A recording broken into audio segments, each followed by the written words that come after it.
Magandang gabi po, Pilipinas. Magandang gabi po sa inyong lahat. Ako po si Rendon Labrador at kasama ko po ang Team Malakas, si Marky Tan, si Rosmar, at ang aming crew, Tito Jun, Master TV, Nathan, Simon Tenten, Haring Bangis at Anjo, para po magbigay sa inyong lahat ng isang public apology sa nangyari sa Coron issue.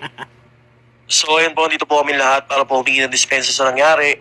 Alam po namin, mali po yung ginawa namin. Sumobra po kami sa action sa nagawa namin. And humingi po kami ng dispensa gawa ng nagpatang kami sa emosyon. Tao lang din po kami, nagkakamali po kami. And ina-admit naman po namin yung pagkakamali namin. Ayun po, pasensya na po kay Ma'am Jo sa munisipyo at lalong-lalo na po kay Mayor. At syempre po sa bayan po ng Coron, Palawan. Sorry po talaga na parang pinost ko na never again Coron. Hindi ko po sinasadya na i-generalize po kayo. Nagpadala po ako sa bugso ng damdamin at yun po yung pinakamaling nagawa ko. And humihingi